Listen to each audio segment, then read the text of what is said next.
Hello friends. आज मैं आपके साथ एक बहुत ही इंटरेस्टिंग टॉपिक शेयर करूंगा। अब आप जैसे कि आप मुझे जानते हैं कि मैं शंख सेल करता हूँ और ऐसे अन्य टॉपिक्स जो है स्पिरिचुअलिटी से रिलेटेड उस टॉपिक्स पे भी मैं बात करता हूँ।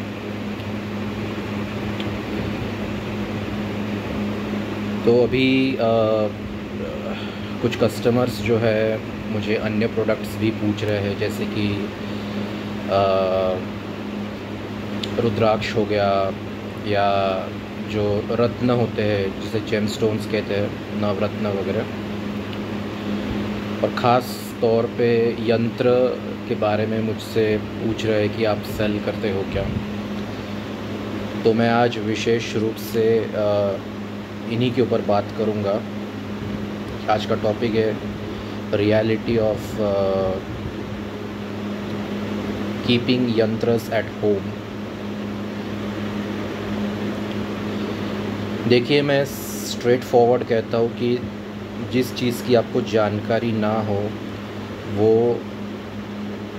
रखना नहीं चाहिए। अब यंत्र में जैसे मान लो भी श्री यंत्र हो गया,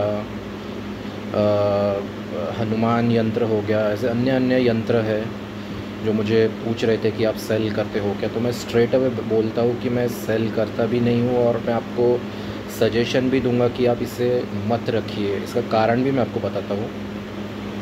देखिए, ये जो यंत्र है इसे ऐसे समझे कि एनर्जी डीलिंग के ये साधन है। और ये जो यंत्र है, ये जो नवरत्न है, रुद्राक्ष है, ऐसे लोग ही रखते हैं जो जिनको एनर्जी या ऊर्जा जो है, ऊर्जा के बारे में जिनको समझ है वही लोग इसे रखते हैं। अब मैंने ऐसे भी कई केसेस सुने जिन्होंने रुद्राक्ष वगैरह घर में रखा और उनकी लाइफ में बहुत से प्रॉब्लम्स वगैरह स्टार्ट हो गए। फॉर एग्ज़ाम्पल एक मुखी रुद्राक्ष। तो सिमिलरली ऐसे यंत्रस आप अगर रखेंगे तो आप में वो क्षमता होनी चाहिए कि आप वो एनर्जी अडाप्ट करके हैंडल कर सको। अब देखिए, जैसे श्री यंत्र जो है ऐसा माना जाता है देवी से रिलेटेड है। देवी का नाम मुझे नहीं आ रहा, I think Tripura Sundari, I am not sure, लेकिन देवी से रिलेटेड ही वो श्री यंत्र होता है। ऐसा तो ऐसा कहीं पढ़ा था मैंने। तो मैं उन देवी का मैं डिसरेस्पेक्ट या कुछ ये नहीं कर रहा हूँ। मैं बस इतना कहना चाहता हूँ कि अगर आप एक साधक हो, मान लो आप एडवांस्ड मेडिटेशन प्रैक्टिशनर हो, आपने लंबे समय तक साधना की हो, या अपने आप में देवी देवता के प्रति एक सर्टेन भक्ति हो, एक सर्टेन ये हो कि आप वो एनर्जी आप हैंडल कर सको, तो ही आप वो यंत्र आप रखें अपने पास।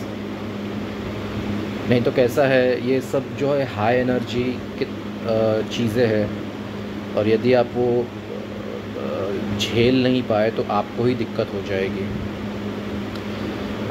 अब आप कहोगे कि आप में से देवी देवता की भक्ति करते होंगे। भक्ति जैसे वैसे नॉर्मल भक्ति नहीं, ऐसे कि जस्ट प्रे करना एंड ऑल, वैसा नहीं बोल रहा हूँ मैं। भक्ति में भी एक एडवांस लेवल की भक्ति होती है। जैसे मान लो कि जिन्हें देवी देवता दिखते हो, या उन्होंने जिन्हें देवी देवता ने दर्शन दिए हो, ऐसे इस प्रकार की उच्च स्तर की भक्ति, तो उसे रखने में कुछ अर्थ है उसका। मतलब भक्ति में भी कैसा भाव रहेंगे वो आप उस देवी देवता के प्रति, तो नेचुरल सी बात है वो एनर्जी आप इजीली अडाप्ट कर पाओगे, क्योंकि आप में वो सर्टेन एक तीव्र भाव है, एक भक्ति, एक प्रेम है वो देवी देवता के प्रति। अगर वो नहीं है तो फिर आप वो हैंडल नहीं कर पाओगे, आप मतलब दिक्कत हो जाएगी आपको। सेम गोज़ फॉर नवरत्न। जैसे अभी नीलम हो गया, मूंगा हो गया, फुकरा हो गया, पन्ना हो गया, ऐसे बहुत से ये है। तो वो भी आप, मैं तो कहूँगा, देखिए जो ये सेल करते हैं उन्हें भी इसके बारे में डीप लेवल की जानकारी नहीं होती है, फिर भी वो सेल करते जस्ट टू मेक प्रॉफिट। उनका बस काम ही है कि पैसा आए और ये प्रोडक्ट निकल जाए। लेकिन मैं सजेशन दूंगा कि पंडित जी से भी नहीं, ऐसे एस्ट्रोलॉजर से आप कंसल्ट करके ही ले। एस्ट्रोलॉजर भी ऐसा जो जिसके पास उच्च स्तर का ज्ञान हो एस्ट्रोलॉजी से रिलेटेड, जो स्ट्रेट आपसे कहता हो कि आपने किसी, जो स्ट्रेट आँखों में आंखें डाल के आपसे बात करेगी कि आपको भगवान दिखते हैं मेडिटेशन में, या ऐसे लेवल के, मतलब जो उस स्तर को प्राप्त कर चुका हो कि वो बता सके कि हाँ आप ये रख सकते। और ऐसा ही नहीं कि इसी तरह के प्रोडक्ट्स नहीं, पर्टिकुलरली इंडिविजुअली वही प्रोडक्ट आप रखें, ऐसा कोई एस्ट्रोलॉजर होगा उसी से कंसल्ट करके आप लीजिए, नहीं तो बहुत दिक्कत हो जाएगी। तो यंत्र के लिए भी मैं यही कह रहा हूँ। मैं सोच रहा था कि अभी मैं इस पर रिसर्च कर ही रहा था, तो मैं सोच रहा था कि आगे चल के रुद्राक्ष, नवरत्न और ये यंत्र सेल करूँ, लेकिन मैं ये नहीं चाहता कि मेरे हाथों ऐसा कुछ हो कि मैं किसी को सेल करूँ और उसके लाइफ में दिक्कतें आ जाएँ बहुत सारी। तो मतलब आप ये एस्ट्रोलॉजर से ही कंसल्ट करके आप लीजिए, क्योंकि वही आपको बता सकता है कि कौन सा यंत्र, कौन सा नवरत्न, कौन सा रुद्राक्ष धारण करने योग्य है, कौन सा यंत्र घर पे रखने योग्य है।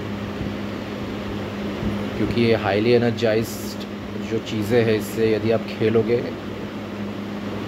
तो ये ऐसी बात हो गई कि आग से खेलने की बात हो गई, तो दिक्कत आपको ही जाएगी। तो ये जस्ट शेयर करना था मुझे कि प्लीज़ ऐसे फैंसी, जैसे ऐसे मतलब नाम सुनने में भी बहुत ऐसा ये लगता है, मतलब गूज़बम्स आते हैं, मतलब ऐसा इंटरेस्टिंग लगता है। हाँ यंत्र, वाह, श्री यंत्र, वाह, हनुमान यंत्र, ऐसे बस ये नाम के पीछे ही लोग पागल होके ख़रीद लेते हैं, बिना उसके बारे में तथ्य जाने, उसके बारे में डीप रिसर्च किए बगैर आप ले लेते हैं। फिर वो जो दाव चलते आप लेने का, वो उल्टा आप ही पे भारी पड़ जाता है। तो प्लीज़ ऐसा मत कीजिए। कई बार सोचिए, एस्ट्रोलॉजर से पूछ के ही आप ये सब अपने पास रखें, सो दैट आपकी लाइफ में पॉजिटिविटी आए, उल्टा नेगेटिविटी आपकी लाइफ में ना आए। तो बस यही आपसे शेयर करना था यंत्रों के बारे में, और रुद्राक्ष और नवरत्न के बारे में। ऐसे ही मैं अलग अलग स्पिरिचुअल टॉपिक्स आपसे शेयर करते रहूँगा, शंखों से रिलेटेड भी मैं आपसे बातें करते रहूँगा। तो आई होप ये वीडियो आपको पसंद आया होगा। Do like and subscribe. तो मिलते हैं अगले वीडियो में एक नए टॉपिक के साथ। Thank you so much and जय श्री कृष्णा।